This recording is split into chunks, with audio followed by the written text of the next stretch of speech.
ఇవి ఏవి పట్టనట్టుగా చంద్రబాబు గారు ఒక భ్రమలో అరచేతిలో వైకుంఠం చూపిస్తున్నారు. ఇప్పుడేమో అదనంగా ఇంకో 40,000 ఎకరాలను మళ్ళీ రాజధాని కావాలంటున్నారు. ఇది ఎక్కడి విడ్డూరం అంటున్నాం. చంద్రబాబు గారు ఏమైనా రియల్ ఎస్టేట్ వ్యాపారిగా మారారా? ఆంధ్ర రాష్ట్ర ప్రజలకు అనుమానం వస్తుంది. కాంగ్రెస్ పార్టీ ప్రశ్నిస్తుంది. మీరేమైనా రియల్ ఎస్టేట్ వ్యాపారం చేయాలనుకుంటున్నారా, లేక రియల్ ఎస్టేట్ మాఫియా చేయాలనుకుంటున్నారా? ఏం చేయాలనుకుంటున్నారు? 40,000 ఎకరాలు మళ్లీ సేకరిస్తారంట. 33,000 ఎకరాలకు సేకరించిన దానికే ఇప్పటి వరకు దిక్కులేదు. 3 సంవత్సరాల్లో కడతామని ఇప్పుడు ఏదైతే చంద్రబాబు గారు అంటున్నారో ఇదే డైలాగు చంద్రబాబు గారు సేమ్ సీన్ 2015లో కూడా చెప్పారు. 3 ఏళ్లలో కట్టేస్తాను నేను రాజధాని అని. మరి 3 ఏళ్లలో మీరు ఎందుకు కట్టలేదండి? మీరే కదా ముఖ్యమంత్రిగా ఉన్నారు 2019 వరకు. మరి 3 ఏళ్లలో కడతామన్న వాళ్ళు 3 ఏళ్లలో మీరు రాజధాని ఎందుకు కట్టలేదు? ఇప్పుడు మళ్ళీ 2025లో మళ్ళీ సేమ్ డైలాగ్, సేమ్ సీన్, 3 ఏళ్లలో కట్టేస్తాడట. మీరు ఏం కడతారో మాకు తెలియదు, కానీ అదనంగా ఇంకో 35,000 లేదా 40,000 లేదా 20,000 ఏదో వివిధ ఛానళ్లలో వివిధ రూపాలలో అనేక నంబర్లు వినిపిస్తున్నాయి. అదనంగా భూసేకరణ చేయాలనుకుంటున్నారని మాత్రం అర్థమవుతుంది. నారాయణ గారు కూడా చెప్పారు, ఇది చాలా అన్యాయం, ఇది చాలా చాలా అన్యాయం. దీంట్లో మళ్ళీ చెప్పడం ఏమిటంటే 5,000 ఎకరాలు దాంట్లో ఎయిర్పోర్ట్కే కావాలట.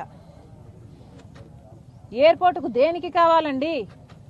ఆల్రెడీ గన్నవరం ఎయిర్పోర్ట్ మంది ఒకటి ఉంది, అది సిఆర్డీఏ కిందకే పరిధిలోకే వస్తుంది. మరి ఆ ఎయిర్పోర్ట్ని ఏం చేద్దాం అనుకుంటున్నారు?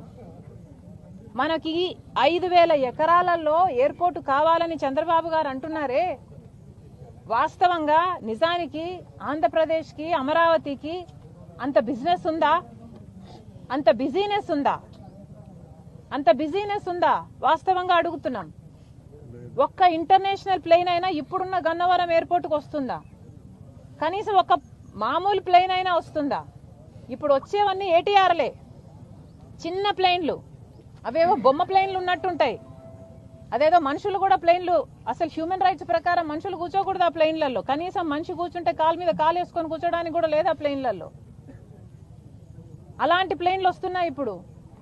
అలాంటి ప్లేన్లు వస్తున్న ఆ ఎయిర్పోర్ట్ ఎక్స్పాన్షన్ ప్లానే ఇంకా పెండింగ్ లో ఉంది.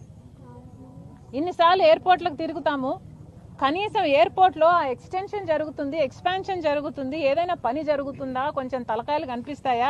ఎక్కడైనా హెల్మెట్లు పెట్టుకొని మనుషులు ఏమైనా పని చేస్తున్నట్టు కనిపిస్తారా అని ఎన్నిసార్లు ఎత్తుకుంటానో నేనైతే.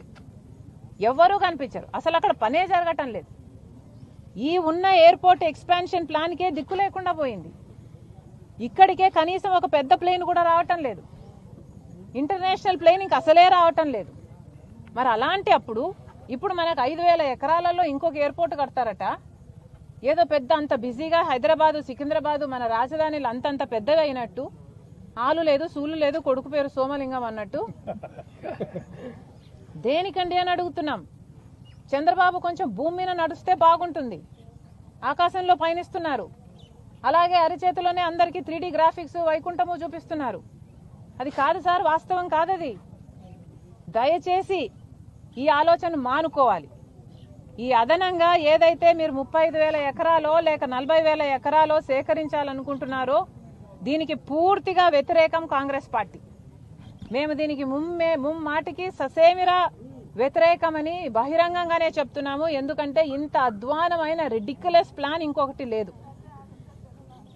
పైగా చంద్రబాబు గారు చెప్తున్నారు ఇన్ని వేల ఎకరాలు ఎందుకు అంటే 5,000 ఎకరాలేమో ఎయిర్పోర్ట్ కట, ఇంకో 2,500 స్పోర్ట్స్ సిటీ అంట, ఇంకో 2,500